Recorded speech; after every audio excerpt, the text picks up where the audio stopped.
Sejak kematian orang tuanya, seorang anak bernama Conan dirantai dan diperintahkan memutar sebuah roda raksasa tanpa henti. Dia mendorong roda kematian selama 20 tahun dan kini tumbuh menjadi orang terkuat di dunia. Lalu inilah kisah Conan dari film yang berjudul Conan the Barbarian 1982.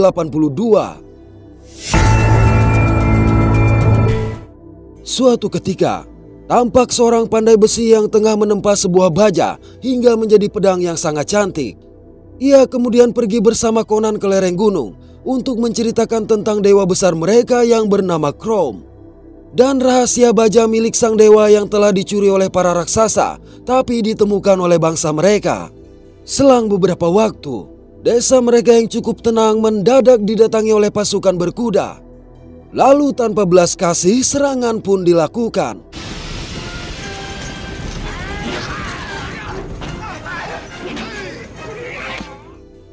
Di tengah kekacauan, Conan dan ibunya melihat sang ayah yang diterkam dan dihabisi oleh anjing para penyerang. Setelah meluluh lantakan seluruh desa, pasukan tersebut mengepung Conan dan ibunya.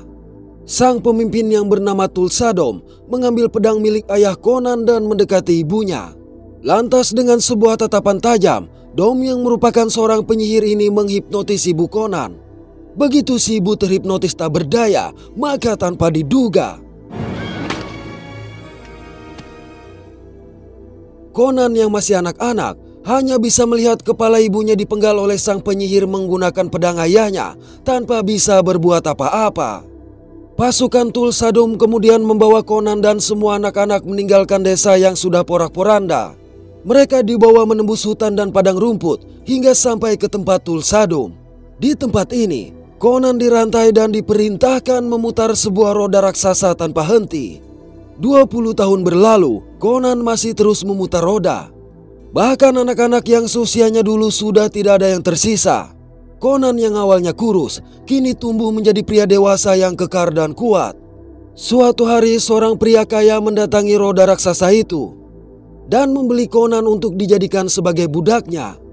Tapi sampai di sebuah kota, alih-alih bekerja, Conan justru dijadikan sebagai gladiator. Malam itu Conan dihadapkan pada seorang petarung yang tak terkalahkan. Alhasil, pertarungan sengit pun terjadi.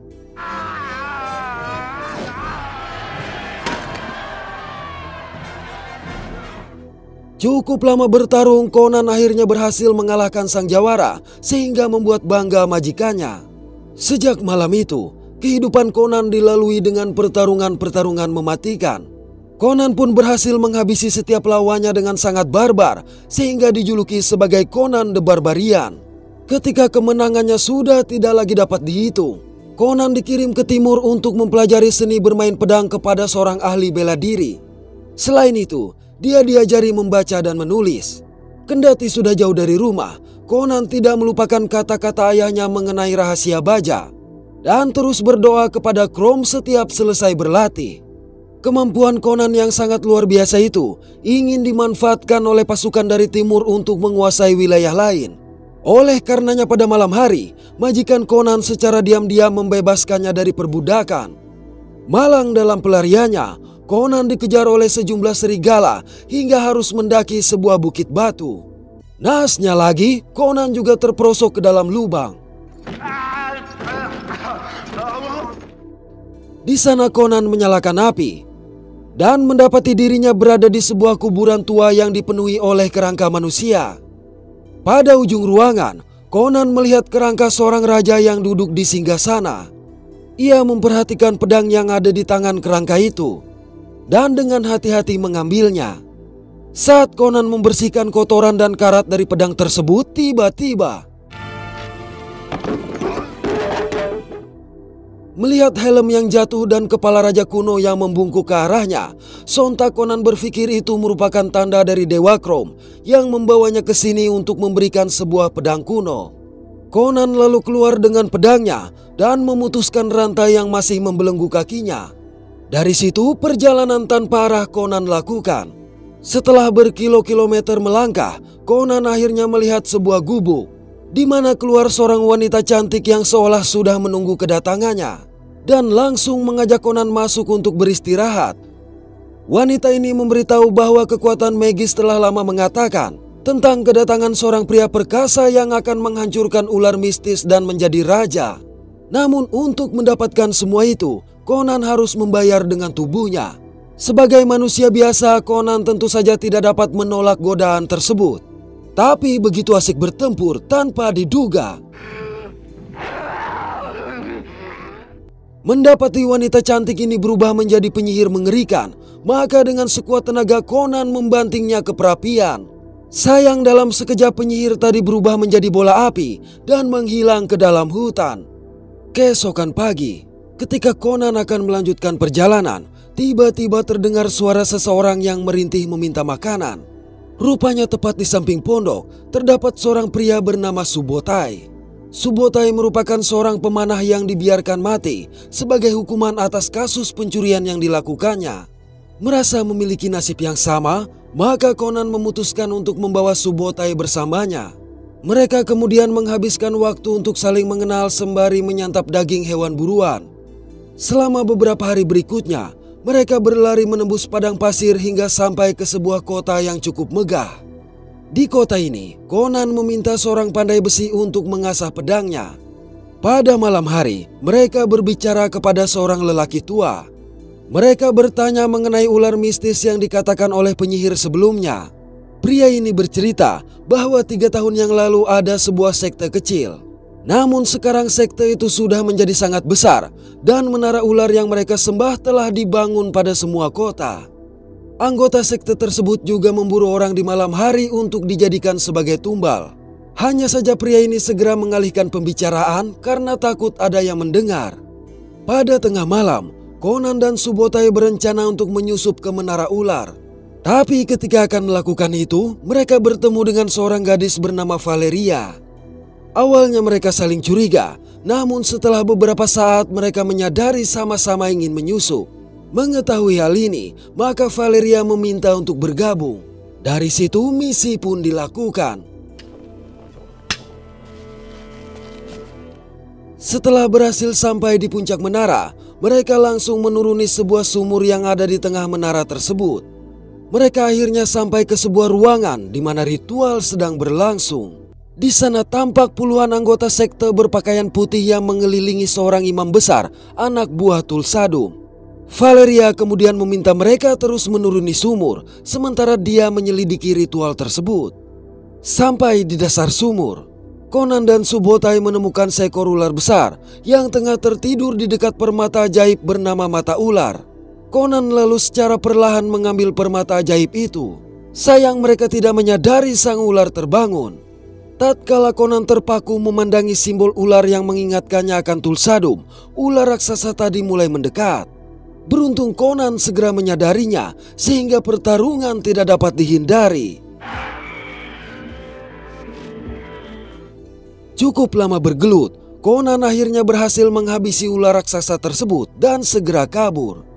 Di lantai atas, Valeria menghabisi satu anggota sekte dan menyamar dengan mengenakan pakaiannya.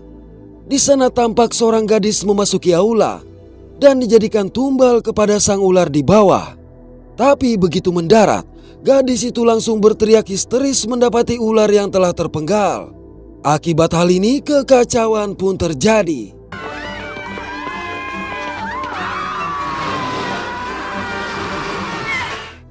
Setelah sampai di puncak menara, Valeria mengajak Conan dan Subotai terjun ke sebuah kolam. Mereka selanjutnya merayakan keberhasilan itu di sebuah bar. Di sini, Conan memberikan permata tadi kepada Valeria. Dan sebagai imbalan, Valeria menghabiskan malam itu bersama Conan di sebuah kamar. Hari-hari berlalu mereka nikmati dengan pesta, di mana Conan merasa bak seorang raja karena telah menjadi kaya dengan uang hasil curian mereka. Hingga pada suatu malam, pasukan kerajaan mendatangi mereka. Sayang Conan yang sudah terlalu mabuk tidak mampu bangun dari tidurnya. Alhasil dengan mudah mereka digiring ke istana untuk menghadap seorang raja bernama Osric. Sang raja telah mendengar kabar pencurian yang mereka lakukan. Alih-alih memberi hukuman, Osric justru memuji keberanian mereka. Jadi selama beberapa tahun mereka mencoba menghabisi ular yang menjaga kuil Tulsadum, tapi tidak pernah berhasil. Bahkan putrinya sendiri telah jatuh dalam mantra sang penyihir dan meninggalkan istana. Sang raja lantas memberikan setumpuk permata kepada mereka untuk membawa putrinya pulang. Saat berunding, Valeria mengungkapkan keberatannya. Dengan alasan pengikut Tulsadum terlalu banyak untuk dikalahkan oleh mereka bertiga, Valeria pun memberitahu bahwa selama ini dia selalu sendiri dan sekarang sudah jatuh cinta kepada Conan. Jadi ingin melanjutkan hidup sebagai orang biasa bersamanya. Tapi Conan tidak mengucapkan sepatah kata pun kepada Valeria. Saat pagi hari, Valeria terbangun seorang diri dan hanya menemukan liontin permata yang ditinggalkan oleh Conan. Dengan begini Valeria sadar bahwa Conan telah pergi mencari Tulsadum seorang diri. Sementara itu, Conan memang sedang dalam perjalanannya menuju ke daerah timur. Selama beberapa hari dia berkelana melintasi salju, padang pasir, hingga padang rumput yang luas. Conan sesekali menanyakan letak kota Tulsadum kepada musafir yang berpapasan dengannya di jalan. Setelah cukup jauh mengembara, Conan akhirnya bertemu dengan pria yang pernah melatihnya berpedang.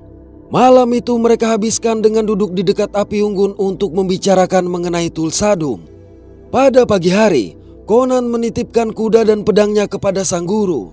Dia melanjutkan perjalanan dengan mengendarai seekor unta dan menyamar sebagai seorang musafir yang sedang jatuh cinta agar para pengikut Tulsadum tidak mencurigainya. Tak lama setelah itu Conan sampai ke salah satu desa pengikut Tulsadum. Di sana dia melihat barisan anggota sekte pemuja ular yang kemudian dikerumuni oleh para warga. Conan yang tampak kebingungan akhirnya ditegur oleh seorang anggota sekte. Conan menyadari pria ini ingin mempengaruhinya. Untuk itu dia mengajak sang pria berbicara di tempat sepi. Begitu yakin tidak ada orang yang melihat, maka secara mengejutkan, setelah melenyapkan pria tadi, Conan mengenakan pakaiannya untuk menyamar dan bergabung dengan anggota sekte lainnya. Mereka lalu berjalan menuju ke istana Tulsadum. Saat sampai di tangga istana, seorang prajurit yang merasa curiga meminta Conan menunjukkan kalungnya. Kalung tersebut kemudian dilaporkan kepada pengawal pribadi Tulsadum. Sementara itu, Tulsadum akhirnya muncul di hadapan para pengikutnya. Dan yang sangat mengesankan, Tulsadum sama sekali tidak menua. Ketika Tulsadum memberikan khotbah, tiba-tiba pengawal pribadinya menangkap Conan yang mereka sebut sebagai kafir. Di sana terlihat pula putri Raja Osric yang telah diculik oleh Tulsadum. Conan lalu mereka siksa sampai Tulsadum datang menemuinya. Sebagai seorang penyihir sakti mandraguna, tidak sulit bagi Tulsadum mengetahui kalau Conan adalah pencuri mata ular. Dia juga mengetahui mata ular itu telah Conan berikan kepada Valeria. Tapi yang paling membuat Tulsadum marah, yaitu ular peliharaannya dihabisi oleh Conan. Hanya saja, Conan langsung mengatakan kalau Tulsadum juga telah menghabisi orang tuanya dan mencuri pedang sang ayah. Sayang Tulsadum merasa itu adalah kesalahan masa mudanya. Di mana kala itu, dia menganggap baja lebih berharga daripada emas atau permata. Sekarang Tulsadum tidak lagi mengejar semua itu karena dirinya yakin daging dan nafsu adalah kekuatan yang sebenarnya. Sebagai hukuman, Tulsadum memerintahkan anak buahnya untuk menyalibkan Conan di pohon kesengsaraan. Di tempat ini Conan menyadari bahwa ajalnya akan segera tiba. Karena dalam kondisi seperti itu dia tidak mungkin lagi bisa pergi. Terlebih semakin banyak burung pemakan bangkai yang berdatangan untuk menyantapnya. Satu malam berlalu, akhirnya keajaiban muncul ketika Subotai datang menyelamatkannya. Tak hanya Subotai, ternyata Valeria pun ikut datang. Mereka lantas membawa Conan ke gubuk sang guru guna meminta pertolongan. Meski guru ini berkata bahwa roh kematian sedang menunggu Conan, Valeria tetap bersikeras untuk menyelamatkannya. Alhasil selama beberapa hari, si guru melakukan ritual dengan membuat berbagai pola di tubuh Conan yang masih tidak sadarkan diri. Pada malam terakhir, roh kematian mulai berdatangan untuk mencabut nyawa Conan. Maka dengan bersusah payah Valeria dan Subotai berusaha menghalau roh-roh tersebut.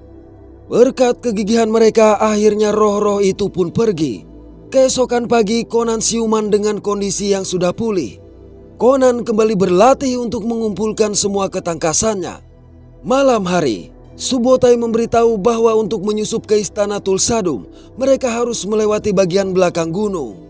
Subotai menyarankan untuk merebut putri raja terlebih dahulu dan membalas dendam kepada Tulsadum di lain waktu. Namun Conan tidak menanggapinya karena jelas dari wajahnya tersirat dendam yang begitu membara. Keesokan hari, mereka berangkat menuju bagian belakang dari gunung yang menjadi istana Tulsadum. Sebelum masuk, mereka terlebih dahulu merias wajah dan tubuh masing-masing. Rupanya bagian belakang dari gunung ini adalah dapur istana. Di sana mereka melihat tubuh manusia yang dimasak pada sebuah tungku besar dan dibawa ke dalam istana. Di dalam aula utama, mereka melihat putri Raja Osric duduk di kaki sang tukang sihir. Sejurus berselang, mata Tulsadum mendadak berubah. Rahangnya secara perlahan maju ke depan dan tangannya menghilang di balik jubahnya.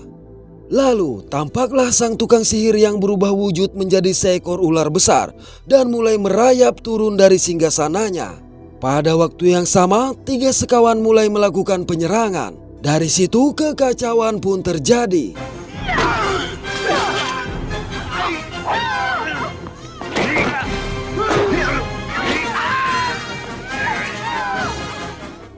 Di tengah kehancuran istana, mereka berhasil membawa putri Raja Osric pergi walaupun gagal menghabisi si penyihir.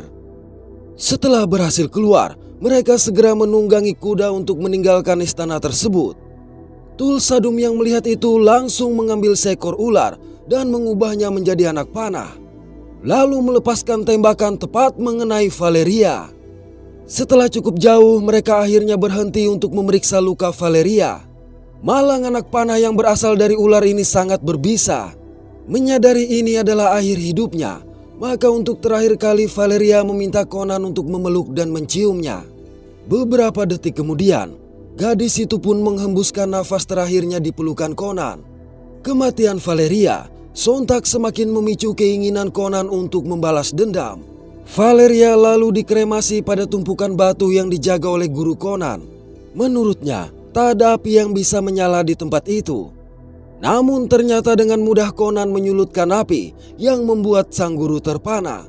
Menyadari api tersebut dilihat oleh Tulsadum, maka keesokan hari mereka mendirikan pagar pancang dan sejumlah jebakan mematikan lainnya. Mereka juga mengikat putri Raja Osric di batu untuk dijadikan sebagai umpan. Tak lama setelah itu, guru Conan datang membawakan baju besi, perisai dan senjata untuk mereka. Selang beberapa waktu, akhirnya pasukan Tulsadum pun muncul. Melihat mereka, Conan berdoa kepada Krum agar mendapat perlindungan untuk menyelesaikan balas dendamnya. Dari situ pertempuran barbar pun terjadi.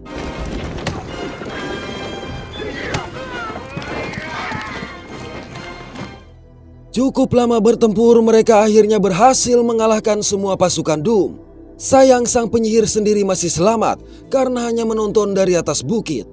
Menyadari kekalahan itu, Tulsadum memutuskan untuk melenyapkan sang putri menggunakan anak panah ularnya. Beruntung tepat di saat anak panah melesat, Subotai melindunginya menggunakan perisai. Akibatnya, Tulsadum kabur dengan kekalahan telak. Conan yang baru saja menghabisi satu anak buah Tulsadum menemukan potongan pedang milik sang ayah. Di sini sekali lagi Conan berpikir bahwa itu adalah tanda dari Dewa Krum yang melindunginya. Pada malam hari, Tulsadum mengumpulkan ribuan pengikutnya di depan istana. Tanpa ia sadari, Conan tengah menyelinap masuk ke dalam istana. Dengan bantuan sang putri yang mengalihkan perhatian, Conan memiliki kesempatan untuk menghabisi para penjaga. Mereka juga dengan mudah mendekati Tulsadum dari belakang. Pada momen ini, Doom mencoba untuk menghipnotis Conan dengan tatapan matanya dan memanggil Conan sebagai anak. Tapi tanpa diduga,